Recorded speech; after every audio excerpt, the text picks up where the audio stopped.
सबको मेरा प्रणाम है, नमस्कार है प्यारे बच्चों। सिविल कोर्ट वाले जो भी अभ्यर्थी हैं जो क्लर्क का मेंस लिखने वाले हैं उनके लिए बहुत सारी दुविधाएं उनकी चल रही है कि सर मेरा होगा कि नहीं होगा, मेरा पीटी होगा कि नहीं होगा। और इसके लिए बहुत सारे बच्चे ऑफलाइन में ऑनलाइन में बैच की इंक्वायरी कर रहे हैं।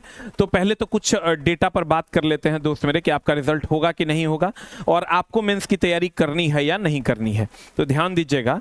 तो अगर आप फॉर्म अप्लाइड कितने हुए, अप्लाई कितना हुआ, अप्लाई अगर हम बात करें फॉर्म की कि कितना अप्लाई हुआ फॉर्म, तो लगभग 5,54,000 फॉर्म अप्लाई हुआ। अगर आप रिजेक्टेड की बात करिएगा, रिजेक्टेड फॉर्म की बात कीजिएगा, रिजेक्टेड फॉर्म की बात कीजिएगा तो रिजेक्टेड लगभग 1.79 लाख फॉर्म रिजेक्ट हो गए। तो बच गए कितने, लगभग 3.75 अप्रॉक्स मान लेते हैं कि 4.25 लाख फॉर्म बच गए। 4.25 लाख फॉर्म में अगर 50% बच्चा अटेंडेंस देता है, 50% के अप्रॉक्स अटेंडेंस अगर होता है तो 1,87,000 के आसपास हम मान लेते हैं। 1,85,000 से 87,000 के आसपास बच्चे प्रेजेंट थे। 1,85,000 से 87,000 के आसपास बच्चे प्रेजेंट थे। ध्यान से समझिएगा। तो अगर हम अप्लाई कितना हुआ 5.5 लाख के आसपास, रिजेक्ट कितना हुआ 2.25 लाख के आसपास, बचा कितना लगभग 4.25 लाख।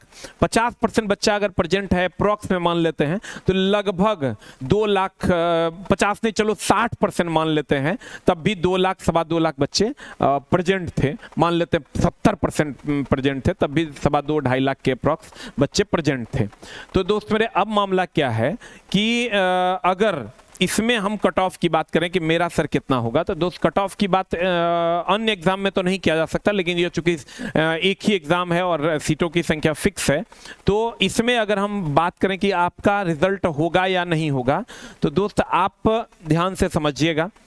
इसका जो कट ऑफ किनको तैयारी करनी है, तो अगर आउट ऑफ 90 की अगर हम बात करें तो जो भी बच्चे इस रेंज ये रेंज से बाहर ऊपर हैं, यानी 60 प्लस स्कोर करते हैं, उनको मेंस की तैयारी करनी चाहिए। जो भी बच्चे 60 प्लस स्कोर किए हैं उनको मेंस की तैयारी करनी चाहिए, उसको पुरजोर तरीके से मेंस की तैयारी में लग जाना चाहिए। अब दोस्त मेरे अगर हम मेंस की बात करें तो मेंस में आपका प्रीलिम में तो ऑब्जेक्टिव टाइप था, लेकिन मेंस में आपका रिटन टेस्ट होगा 90 नंबर का, जिसमें डिस्क्रिप्टिव एंड ऑब्जेक्टिव टाइप दोनों रहेगा। डिस्क्रिप्टिव भी रहेगा, ऑब्जेक्टिव भी रह सकता है।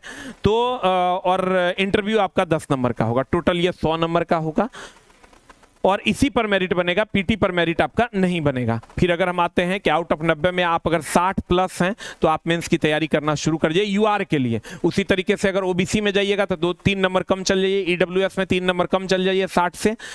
60 प्लस जिनका भी होगा लगभग उनका चांस है कि हो ही जाएगा। और अगर एससी में है तो फिर वहां से आप ओबीसी से 3 नंबर पीछे जाइए, एसटी में है तो वहां से फिर 3 नंबर पीछे जाइए, महिला है तो वहां पर भी आप 2-3 नंबर का डिफरेंस दिखाई देगा आपको। कुल मिला के अगर आपका यूआर में ये कट ऑफ है और इसी हिसाब से 2-3 नंबर आप पीछे जाते रह जाइए कैटेगरी के हिसाब से। तो दोस्त मेरे अगर हम बात करें रिटन टेस्ट की, तो रिटन टेस्ट का जो सिलेबस है, जो मैथ आपका 10 नंबर का है, रीजनिंग 10 नंबर का है, कंप्यूटर 10 नंबर का है, इंग्लिश आप कंप्यूटर 15 नंबर का है, इंग्लिश आपका 20 नंबर का होगा, हिंदी आपका 20 नंबर का होगा, जीके एंड करंट अफेयर्स आपका 15 नंबर का होगा। जहां अगर हम अलग अलग सिलेबस की बात करें तो इंग्लिश जो 20 नंबर का आपका होगा उसमें लेटर राइटिंग होगा, एसे होगा और आपका प्रीसिस होगा, उसके बाद कंप्रीहेंशन होगा और उसके बाद वोकेबलरी होगा। उसके बाद अगर हम हिंदी की बात करें तो हिंदी में आपका कंसिस्टिंग ऑफ लेटर राइटिंग होगा, एसे होगा, प्रीसिस होगा, कंप्रीहेंशन होगा और यहाँ भी वोकेबलरी होगा, सेम जैसा हिंदी में वैसा इंग्लिश में।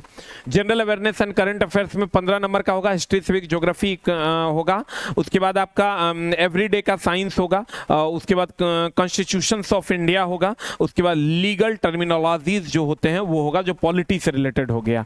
फिर गया मैथ में आपका बोर्ड मास है, सिंपल कैलकुलेशन है, टाइम एंड डिस्टेंस है, ये सारा मैथ का सिलेबस है। आप इसका स्क्रीनशॉट ले सकते हैं। ये सारा का सारा रीजनिंग का सिलेबस है, इसका भी आप स्क्रीनशॉट ले सकते हैं या नोटिफिकेशन में आप देखे होंगे। और ये बेसिक कंप्यूटर एंड साइंस का सिलेबस है जो आपके सामने है। तो दोस्त मेरे आप कहिएगा कि ये सारा का सारा कंप्यूटर का सिलेबस दिया हुआ है आपका। अब इसमें भी दोस्त ऑब्जेक्टिव भी हो सकता है और डिस्क्रिप्टिव भी होगा। आपको सवाल दे देगा, उसके आंसर्स लिखने होंगे। देंगे, और या हो सकता है कुछ ऑब्जेक्टिव भी दे दे। तो चूंकि पिछले बार जो हुआ था एक सवाल दे दिया गया था, उसका आंसर्स लिखना था, कुछ का एक आध दूगो ऑब्जेक्टिव भी रहा होगा हमको लगता है। लेकिन दोस्त मेरे इस बार जो मामला है आपको डिस्क्रिप्टिव लेके चलना है सब में, ऑब्जेक्टिव अपने आप बन जाता है। ऑब्जेक्टिव की तैयारी नहीं होती है, तैयारी डिस्क्रिप्टिव की होती है। तो डिस्क्रिप्टिव लेकर चलना है, ऑब्जेक्टिव आपका अपने आप बन जाएगा।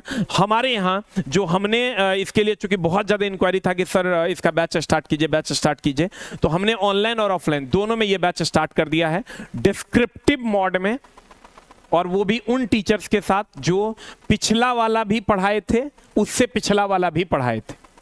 हिंदी इंग्लिश के हमारे यहाँ जो टीचर हैं उससे जो इससे पिछला वाला भी पढ़ाए थे, उससे पिछला वाला भी पढ़ाए थे। अब बाकी टीचर्स तो हमारे रेगुलर टीचर्स हैं, उस पर तो कुछ कहना ही नहीं है। कंप्यूटर के भी हम आपको best of the best faculty देने जा रहे हैं। तो जिनको भी लगे कि हमको इसकी तैयारी करनी है, और मेरा नंबर इस सेफ जोन में आ रहा है, अगर आप यूआर हैं तो 60 से 65 के बीच में आप रख लीजिए, और अगर ओबीसी हैं, ईडब्ल्यूएस है, 2-3 नंबर उधर खिसक जाइए, एससी हैं तो और 3 नंबर, एसटी हैं तो और 3 नंबर। अब महिला हैं तो लगभग हमको लगता है ओबीसी के आसपास में आपका कट ऑफ रहना चाहिए। अब दोस्त मेरे, या ओबीसी से थोड़ा सा नीचे ही रहेगा। न्यू बैच की अगर हम बात करें तो आज हो गया दोस्त मेरे 26 तारीख। न्यू बैच हमारा 28 तारीख से स्टार्ट हो रहा है ऑनलाइन में, 28/12/2024 से, और दोस्त मेरे 30 तारीख से 30/12/2024 से हमारा ऑफलाइन बैच स्टार्ट हो रहा है। ऑफलाइन बैच स्टार्ट हो रहा है, ये ऑनलाइन बैच है। आप ऑनलाइन में भी तैयारी कर सकते हैं हमारे साथ, और ऑफलाइन में भी। कोर्स का फी आपको 399 लगेगा ऑनलाइन में, और ऑफलाइन में आपको, ऑनलाइन की बात कर रहे हैं, अगर ऑनलाइन की बात करें और ऑफलाइन की अगर हम बात करें तो इसका फी आपको 2000 लगेगा ऑफलाइन में, और कंप्लीट प्रैक्टिस भी क्लास में ही करवाया जाएगा। इतना प्रैक्टिस हम आपको करवा देंगे कि आप वहां जाइएगा तो आपको सारे क्वेश्चंस लगेंगे ऐसे कि हम देखे हुए हैं, और हम ये मान के आपको कंप्यूटर और हिंदी इंग्लिश पढ़वाएंगे कि हम आपको कुछ नहीं आता है। और मैक्सिमम कोशिश करेंगे यहाँ पर ऑफलाइन सेंटर पे या ऑनलाइन की मदद से मैक्सिमम आपको प्रैक्टिस सीट दे के करवाया जाए। जो ऑनलाइन में है और जो ऑफलाइन में है उसका तो यहाँ पर हम मॉक टेस्ट लगवा देंगे ताकि आप मैक्सिमम प्रैक्टिस कर सकें। और दोस्त मेरे, ये अगर आप चाहते हैं कि सिविल कोड का ऑनलाइन बैच ले लें तो ऑनलाइन बैच आपको 399 में मिल जाएगा, ऑल फुल सिलेबस का, जिसमें Hindi, English, math, reasoning, computer, general awareness और करंट अफेयर्स सारा होगा। और ये आप कहां से ले सकते हैं? आस ऑफिशियल ऐप डाउनलोड कीजिए। डाउनलोड करने के बाद ओटीपी वगैरह दे दीजिएगा। रजिस्टर करने के बाद आपको सबसे ऊपर में यहां दिख जाएगा, या नहीं तो इसको थोड़ा सा ये दिखेगा तो इसको थोड़ा ऊपर कीजिएगा तो आपको यहां पर दिख जाएगा बिहार एग्जाम। देखिए कहीं होगा ये बिहार एग्जाम। ये जो ITI ट्रेड बैच है, ये पहले जब ओटीपी दीजिएगा तो ये खुलेगा, इसको थोड़ा सा ऊपर कीजिएगा, यहां से ITI ट्रेड से थोड़ा सा डाउन जाइएगा तो आपको बिहार एग्जाम मिल जाएगा, उसमें जाइएगा आपको सिविल कोड का बैच मिल जाएगा।